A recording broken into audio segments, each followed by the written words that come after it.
This conversation is going to be all about how you can build a powerful network on LinkedIn, even if you're starting from scratch.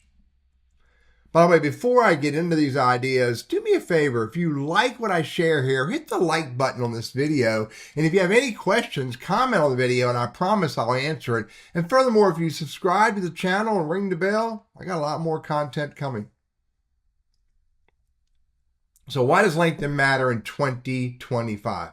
Well, first of all, there's 1.1 billion LinkedIn members as of today. It's February 18th, and LinkedIn continues to grow regularly with new people.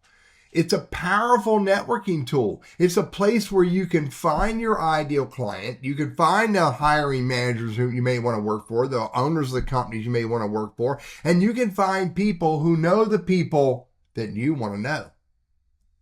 The people in your network, by the way, are vital to your growth, to your career, to your business. They are absolutely the key to everything in your future. Think about this for a minute. I use this statement. My network is my most important asset in my life. Now, that's a bold statement. I have a 401k thingy. I have, a little bit of money in the bank. I own a house. I own a car. I own a computer. I own an iPhone. I own an iPad. As far as assets, none of those really matter compared to my network. Everything that I've achieved in life has come because of the people that I've connected with in my life. Think about that for a minute. Think about everything you have. Think about the relationships you have in your life. Think about why did you decide to take this job, to buy that car, to get that insurance policy, to hire that, accountant or tax person or whatever. More often than not, you're going to discover those decisions came because of the people in your network. All right. You want to build the foundation that can support a successful network. This is important. Now, your LinkedIn profile is going to be vital for this. It is your online billboard. It is your online business card. It is the place where people see you and discover you, and that is vital for you to attract the right people. When you share and you engage on LinkedIn, you also influence others. So think about what content you're sharing. Think about what content you're engaging on so that you can influence the right people as to who you are and why you may be worthy of paying attention to. Treat your LinkedIn profile as a professional presence. And what I mean by that is you want a professional profile image. You want a professional headline. You want your about section to be professional. You want every area of your LinkedIn profile to be professional. Don't be sarcastic. Don't be satirical. It will not help you if you do that. Really, be professional and you'll find that it is more beneficial. And furthermore, do not connect with every Tom, Dick, Harry, or Betty on LinkedIn. Be purposeful about who you connect with. These are vital for you to build the foundation that can help you grow the right network. And so you want to keep connecting with people who are relevant to you. Otherwise, you're expanding your LinkedIn network in a haphazard way, and that won't benefit you. Start by connecting with the people you already know. Your friends, your family, the people you work with now, your next door neighbor, the barista at Starbucks. People whom you already know is where you want to start. If you start with people who don't know you, it will be painful and it will be less successful. Start with people you already know. And then you want to keep connecting with people you meet along the way. I'm a huge fan of paying attention to email messages I get. Are the people who email me relevant to me? And if so, am I connected to them on LinkedIn? Make that happen, Teddy. If the people who are copied on the email messages, are they relevant to me? And am I connected with them on LinkedIn? If not, fix that, Teddy. People you meet at networking events, people you meet in business events, people you meet at conferences and trade shows, etc., etc. The people you meet along your journey you need to make sure that you're connecting with them as you are meeting them, especially if they're relevant to you. And then as you're building upon what you have and building upon what you're growing, you want to look for these opportunities. You want to look for opportunities to ask the people in your network for introductions to people whom you want to meet. If you want to connect with a business owner or a hiring manager or a department head that you know about at a certain company, don't send them an invite until after you ask the people you already know if they know that person and can introduce you to that person. This is vital. Never send an invite to someone who doesn't know you. Ask for an introduction first. And then you also want to ask the people that you are already connecting with as you're developing some level of trust, respect, and like with them. Who do they know that they think you should connect with? Those are vital conversations as well. Powerful ways to connect with people that you've never even thought of. But the people you know and who know you may think that other person would be a great connection and thus possibly a great conversation for you. Never miss an opportunity to have a real conversation.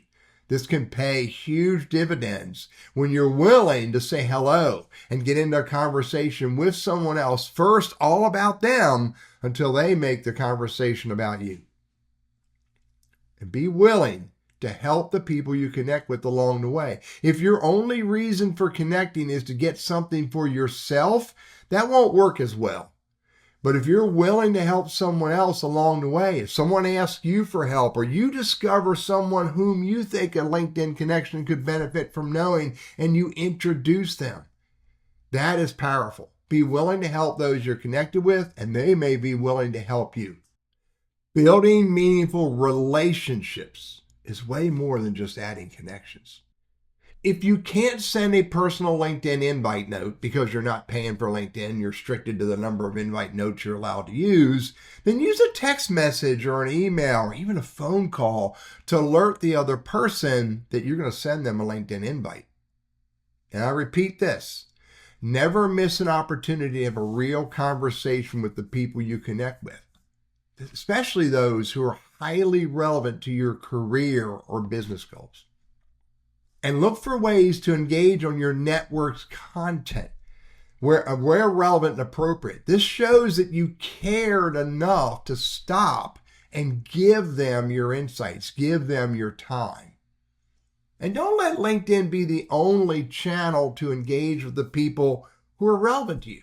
Look, you can use email, text, phone, you can in person or other social media sites or websites. Don't just keep it all on LinkedIn because these folks are all over the place in different ways. They may not be on LinkedIn as actively as you are, but they may be willing to take a phone call or an email or a text message, especially if you're willing to make the conversation about them to begin with until they allow you to make it about you.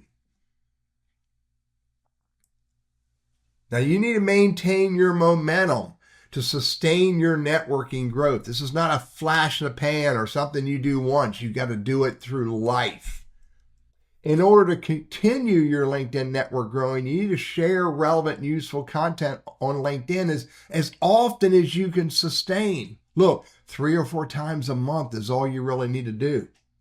You need to look for opportunities to engage with not only your network, but engage with others on LinkedIn, again, who are relevant to you. Real conversations. By the way, a LinkedIn engagement through a comment is a minimum of 10 words, and it's not about you.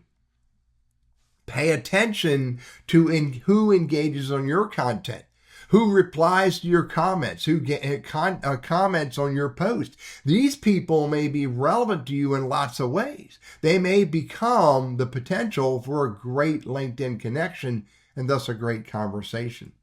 Use LinkedIn notifications to pay attention to your network and the people you follow. Look, don't ignore birthdays. If someone turned their birthday thing on LinkedIn, that's important to them. And career changes, career growths, etc. Pay attention to your LinkedIn network, again, and the people you follow, because they want to know that you cared enough to pay attention. And remember, Never do, say, or engage on LinkedIn in any way that could diminish your personal and professional brand. That's dangerous. Don't do that. The goal of networking on LinkedIn, the goal of this energy and these activities, these tactics, is for you to find the right conversations with the right people. These are just a few tips of how to build a powerful network on LinkedIn. Again, even if you're starting from zero. So think of these ideas. Experiment with my ideas. And I promise you, if you're diligent about it, and if you're focused on building a mutually beneficial network, not one that's just for you, a mutually beneficial network, you'll discover that your LinkedIn network can pay you huge dividends in your career, in your business, heck, in your life. I wish you all the best in this journey.